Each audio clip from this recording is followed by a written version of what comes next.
Shows Attorney Dan Olson in the waiting room. But I don't know who, there's another person saying, oh, well, it's redacted, it must be his client, one of his clients.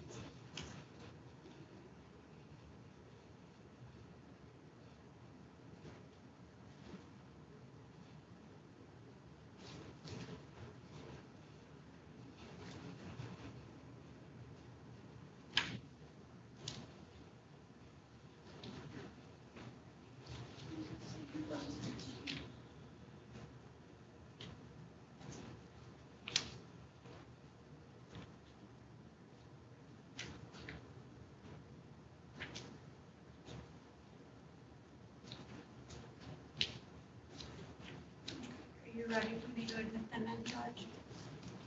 What's that? Are you ready for me to admit them in? Sure, that's fine. Okay. There's another phone number that just says guest, so we'll have to verify if that's Kevin Eben or not. Yeah, so typically what I'd do is I would just unmute the lawyers. Anybody that's a guest, I would mute them. And we'll kind of talk about whether we're going to need to take testimony and which time is available, things like that.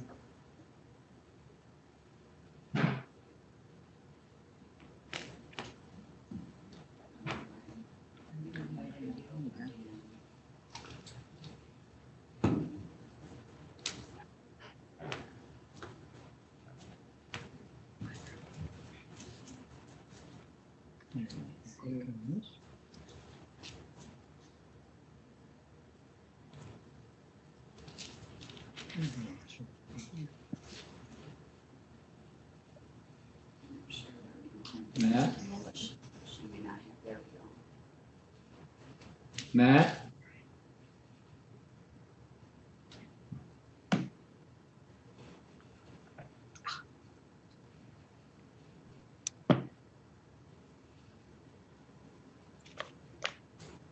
It should be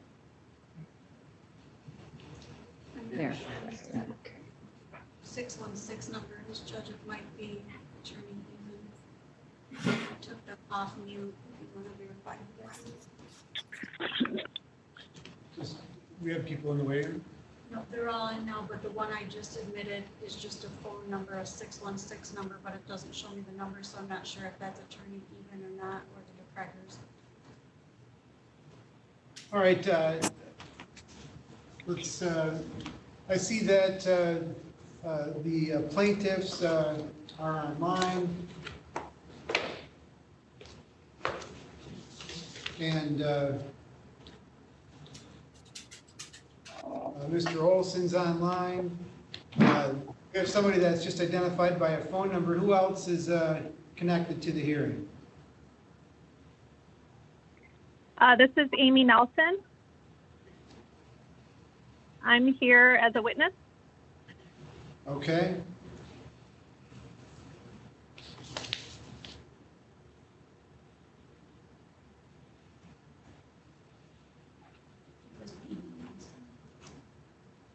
All right, we're still waiting for defendants and defendant's attorney to log on, so we'll just be watching the waiting room and see when they come.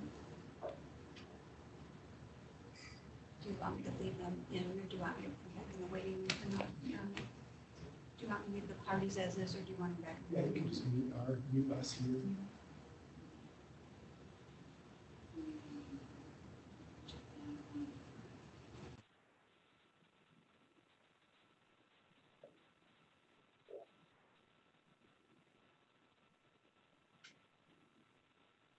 It's amazing that they're not I know. online. Yeah.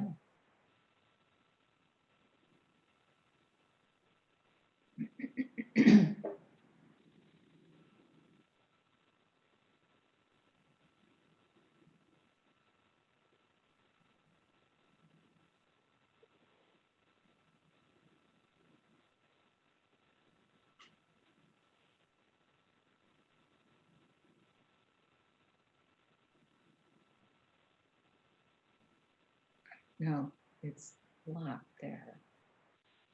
It's muted.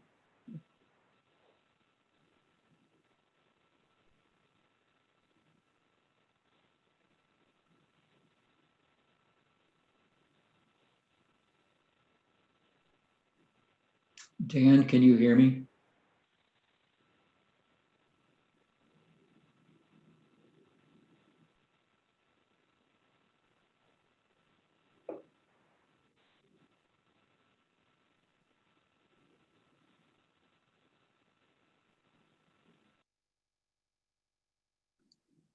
Looks like they tuned in. Yeah. No, Amy's locked. Hmm. Can you text her? Mhm. Hmm.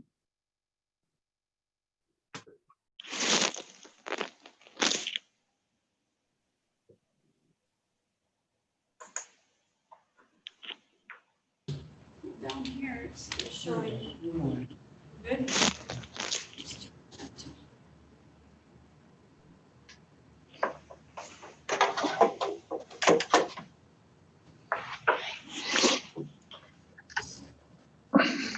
Attorney even. That's fine.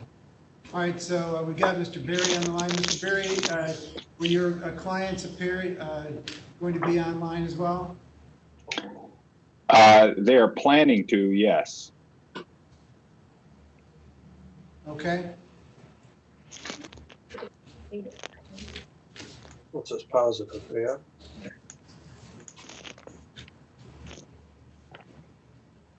So we have Mr. Even and Mr. Berry. There we go.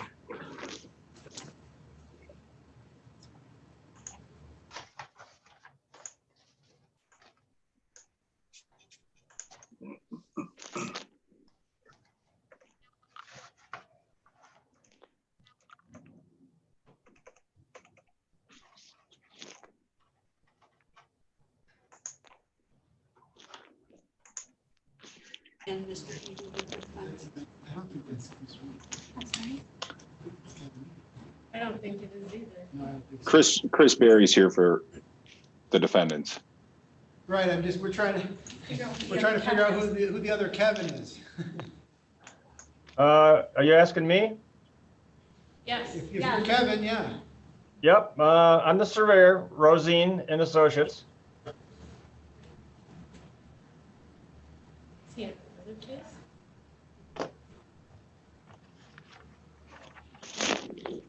All right. Okay, we can go on the record now.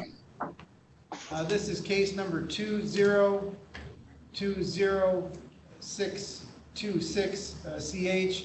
This is Ronald and Lois, is it Reddicky? Correct. Reddicky versus Michigan Land and Outing and John and Jessica DeKreiger. The court recognizes Mr. Olson appearing here on behalf of the plaintiffs and Mr. Berry appearing here on behalf of the defendants, John and Jessica DeKreiger. This was a date and time set for a hearing on plaintiffs' motion in order to show cause why a preliminary injunction should not issue against John and Jessica DeKreiger. We have 30 minutes for a hearing today, and I would first inquire of the attorneys if they've had an opportunity to discuss the case. I know that I did receive a stipulation as to the admission of plaintiffs' exhibits. Is there a similar stipulation to the admissibility of the DeKreigers' exhibits as well? There is no stipulation, Your Honor. All right. Mr. Olson, is the admissibility of the defendant DeKreiger's exhibits going to be an issue today?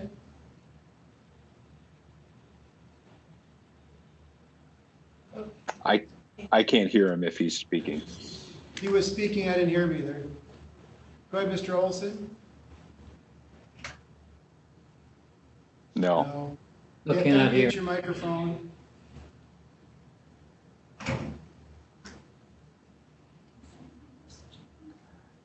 I see the mouth moving, but I can't make out the words.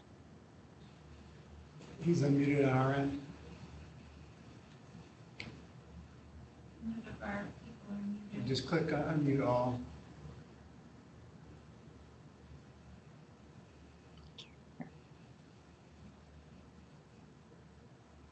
Everybody should be unmuted.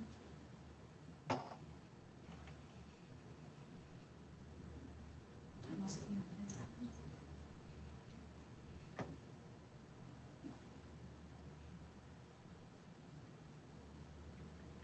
I'll send a message, be sure to. I think he's gonna call his cell phone. Yeah.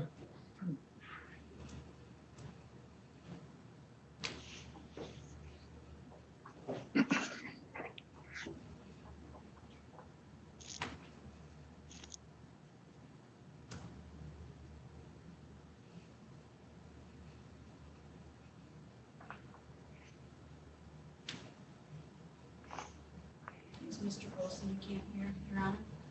Right, he was gonna, you should see another phone number coming in in the waiting room. On our end, I unmuted everybody and I sent a message to make sure you're not muted, so I'm not sure. So I think he was calling in on his cell phone. Do you see somebody else in the waiting room?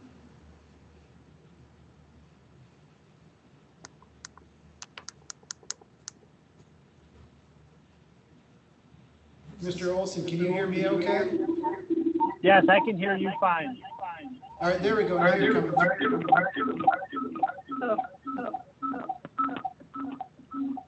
I'm getting horrible feedback. Right. Me too. So, Mr. Olson, what you need to do is turn off the microphone on whatever device you tried to log in first on.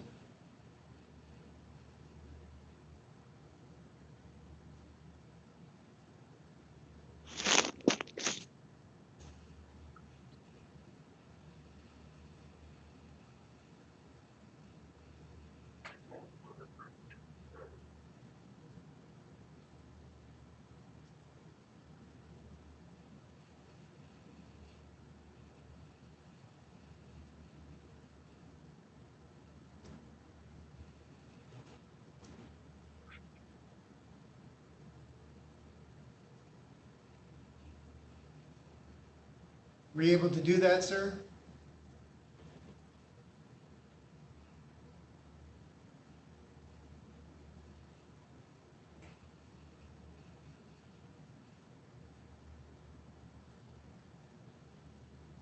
Mr. Olson, were you able to mute one of the microphones?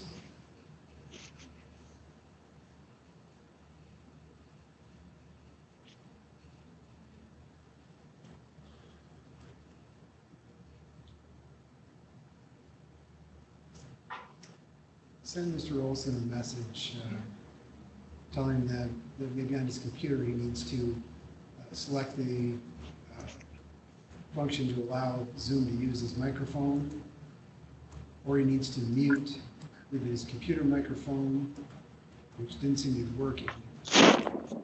That would Presume eliminate to it. use the microphone. Presume to use the microphone. He can use the phone for the audio, but he has to mute his computer microphone. That's where the echo's coming from.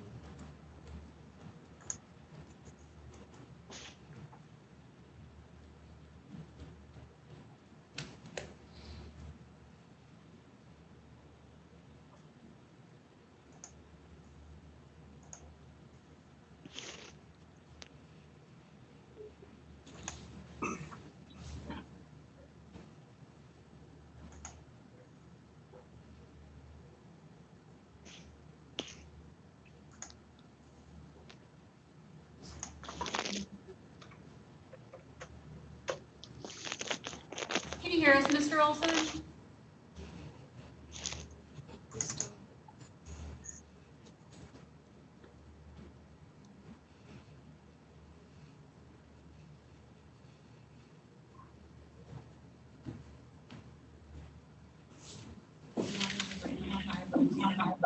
Can you hear me now?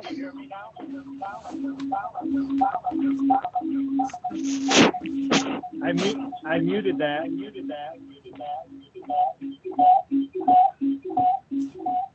No, you still have two sources of audio going on at one time in your office. I don't know which one you muted or if you turned off the volume to your computer or something, but that's what's causing the echo.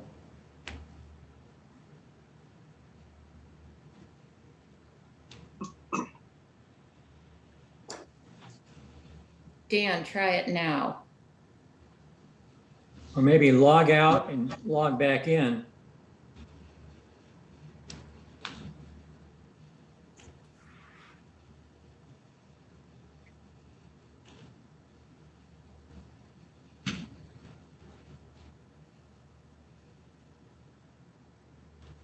I wonder if the number he's calling in on, there's a random 517 number. I'm gonna unmute it. We'll see if it's his. Yeah, mine's a 517. Okay. That one I just unmuted and we can hear you. Can you hear me now? Yes. Yes. All right. Is so it doesn't clear? sound like- Is it clear? Yes, Yeah. we're good. Sorry about that. All right.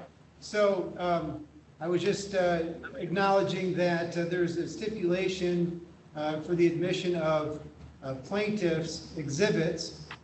The defense had filed a response to the motion for a temporary restraining order and preliminary injunction. There were exhibits attached to that, and I was inquiring whether there was a stipulation to the admissibility of defendant's exhibits as well. Yes, this is the first time it was ever raised. No objection. The only one would be for the affidavit. We would contend it's improper. Certain parts of it are improper under 2.119, not based on personal knowledge. All right. Well, and Mr. DeKruiger is available to take testimony from if need be. We've just lost 15 minutes of our half an hour hearing time trying to work out the technical difficulties. So my question for the parties or for the attorneys is 15 minutes enough to hear, take testimony if proposed and arguments on whether a preliminary injunction should be entered? The testimony I would contend would be Amy Nelson and Mr. Radicke.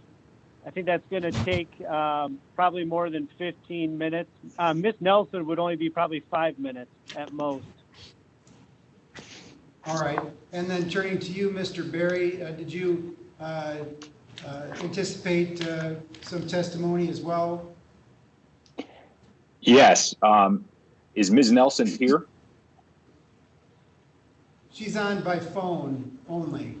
Oh, okay.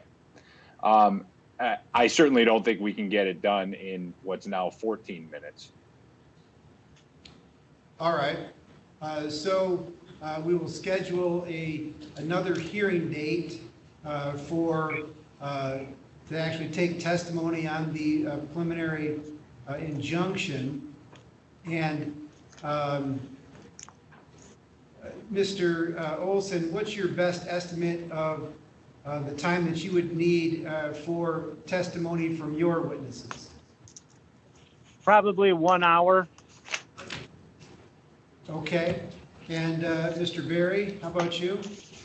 I would say a half hour to 40 minutes.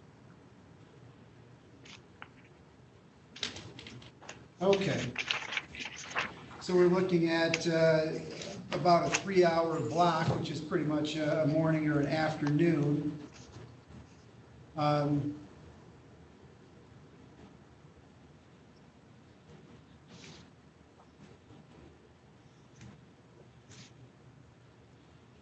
Do the attorneys have their schedules handy?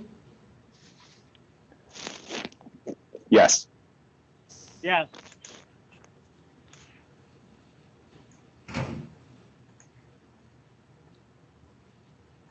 just want to look at within that July 7th date.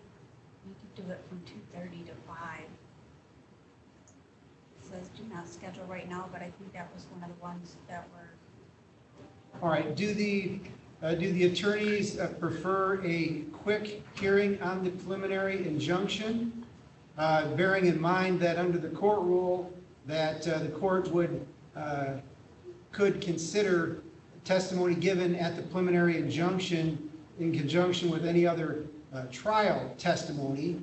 So there's a possibility that you may not want to set a quick date, and you may want to be more thorough, because that could be the trial testimony that the court would consider at a trial. The other consideration is that unless there's a good cause not to, we would be, if I granted the preliminary injunction, that we would be required to have a trial within 6 months. So I can try and find a date really relatively quickly, or if you want a little bit more time to prepare, at least for that part of the argument, I can have something a little bit farther down the line. Mr. Olson, it's your motion. I'll ask you first.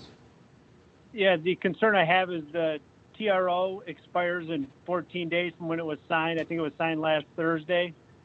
So I'd want to make sure that it can continue, and my clients can continue using the what we call the disputed triangle while we get the preliminary injunction hearing scheduled. All right, Mr. Berry, any thoughts? If I only have one crack at some of these witnesses, I would prefer additional time and the opportunity for some discovery. So my preference would be, let's look at something 6 months from now, and the TRO can expire.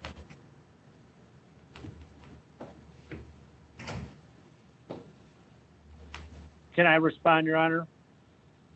Yes, sir.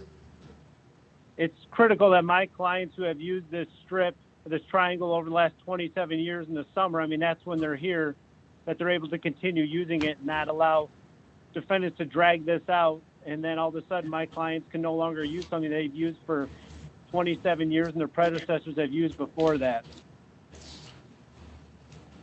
Well, that's Okay. the entirety of the issue, Your Honor. I'm sorry to interrupt. Right. All right. Okay. So why don't we do this? I'm going to keep the attorneys in the hearing. We're going to send the parties and the witnesses to the waiting room. We're going to take a short recess, so we're not going to be live streaming from here. And our next conversation is not going to be on the record. Basically, it's going to be an in-chambers conversation. And that would be with Attorney Olson and Mr. Berry and myself. We'll send the rest of the parties to the waiting room.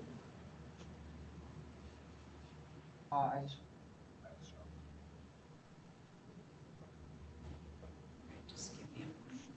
Just-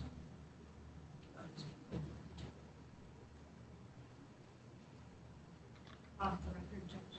We can go off the record temporarily. One moment, please. And that 517 number, I believe that was Mr. That was Olson's. Mr. Yes. Berry, so we want to, Yeah. that was Mr. Olson, so we want to send him.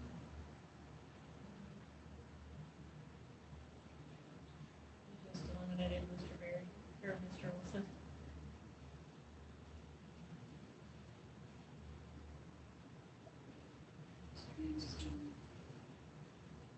Okay, so we should start Mr. Berry, and then let me stop recording a moment. I paused it. All right, so now we need to have Mr. Olson, the 517. and I'm here. Oh, okay, you're there? I think I'm we still only by have phone, the yes. audio, yeah. Okay, perfect. All right, guys, so I just wanted to have a chance, there we go. I just wanted to have a chance to chat with you quickly about the TRO. One thing that from the exhibits that I can't get a good feel for, and I don't know if I didn't look at it closely enough, is the at the widest point, how much property are we talking about with this triangle? Maybe like, I'm guessing about 15 feet. I think it's measured on the plaintiff's exhibit 4. Okay, Of course, my copy is illegible, not through any part of any issue with Dan's production, but my printer. yeah, Um, I can't read it either. Let me look it up here a minute. I'll tell you. But I mean, for purposes of our